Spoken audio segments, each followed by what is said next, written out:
There was a Forbes article the other day about the top female athletes who are paid, top 10, and Mm-hmm. some of the names that came through: Sharapova making 24.5 million, and Serena Williams pulling in 20.2 million.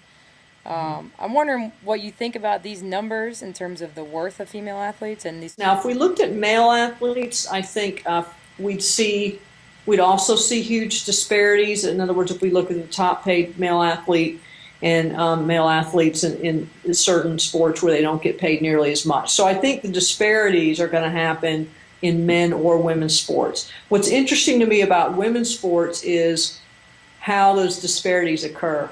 Mhm. Here's the bottom line.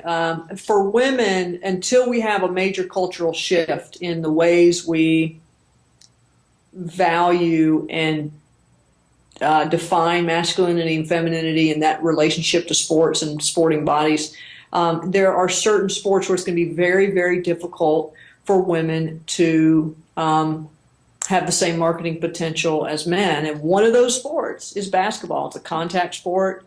It's a team sport, and unfortunately, culturally, Americans are less comfortable watching women participate in that type of sport. Yeah, it's very interesting because I don't mean to cut you off, but it's like No, go ahead. in that list, it largely comprises golfers and tennis players, and I think there Mhm. was one figure skater in there too. There are certain sports that sort of I call them porous sports. There are sports that are they sort of can absorb gender performance better than other sports, and that's tennis.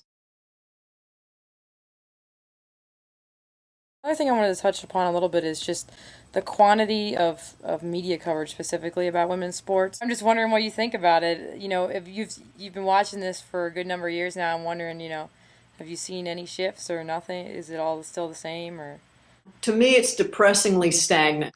The amount of coverage hasn't really improved much at all.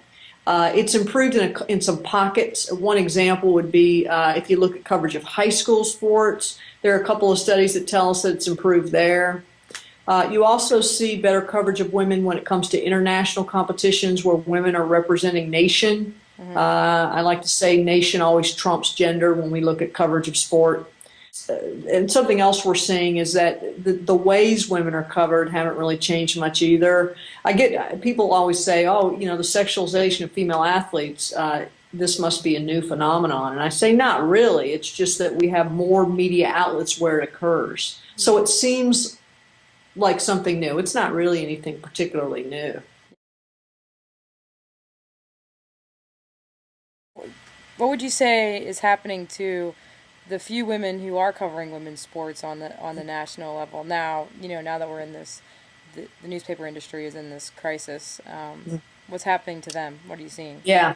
And unfortunately, when economic hard times hit newsrooms, the value of diversity drops dramatically. In other words, newsroom incentives to diversify Hmm. generally fly out the window when cost cutting measures start occurring. So sports departments have less incentive to hang on to the women they have to make sure that their sports departments are properly diversified.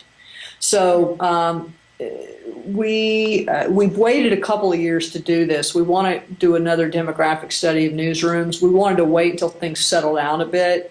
My prediction on that demographic survey is we're going to find there's less diversity now in sports departments than there was before.